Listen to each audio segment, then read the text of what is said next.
মই আজি বাক্সা সমষ্টিৰ অধীনত বাক্সা জিলাত প্ৰায় 11টা পূজা মণ্ডপত গৈ ৰাইজৰ লগত দেখা কৰিছোঁ আৰু মা দুৰ্গাৰ আশীষ বিচাৰি মই গৈছোঁ। আজি হস্তিনাপুৰ খুব নিশাচী নয়াপাৰাত মই আছোঁ।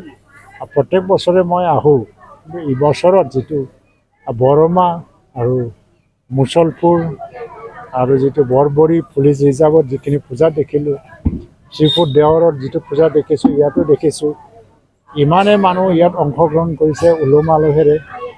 তো মানুহৰ মনত আনন্দ আহিছে, এটা আস্থা আহিছে আৰু শান্তিৰ পৰিৱেশটো দেখি পেলাই ৰাইজৰ মনত এটা নিৰ্ভয় সেই ভাৱ আহি গৈছে। সেইকাৰণে আমাৰ সমাজ আমি যেনেকৈ বিচাৰিছিলোঁ যে আদৰ্শ সমাজ সকলো জাতি গোষ্ঠীৰ মাজত মিলিজুলি থকাৰ এটা আদৰ্শ সমাজ, এইটো হ'বলৈ গৈ আছে। আৰু এনেকুৱা পূজা উৎসৱ বা দুৰ্গা মাৰ যিটো এটা পূজা উৎসৱ, দুৰ্গা পূজা আজি শেষ বুলি ক'ব লাগিব। কালি পূজাটো শেষ হৈ যাব, দশমী, আৰু তাৰপিছত এইটো বা ভাচানি হৈ যাব। দুৰ্গা উৎসৱ এনেকৈ শেষ হৈ যাব। তথাপিও কিন্তু দুৰ্গা উৎসৱৰ মাধ্যমেদি এটা ভালপোৱা, প্ৰেম, প্ৰীতি, ভাতৃত্ববোধৰ যিটো এটা বতৰা আমি বিলাইছোঁ, এইটো সদায় থাকি যাব। এইটোৱে মই বিচাৰোঁ। সকলোকে মোৰ তৰফৰ পৰা মই শ্ৰদ্ধা জ্ঞাপন কৰিছোঁ আৰু শুভেচ্ছা জ্ঞাপন কৰিছোঁ।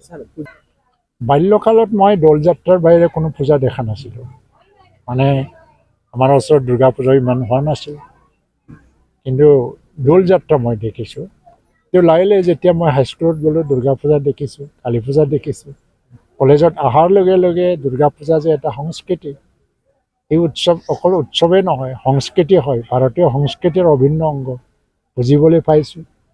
শক্তিৰ এটা নিদৰ্শন, নাৰী শক্তিৰ নিদৰ্শন।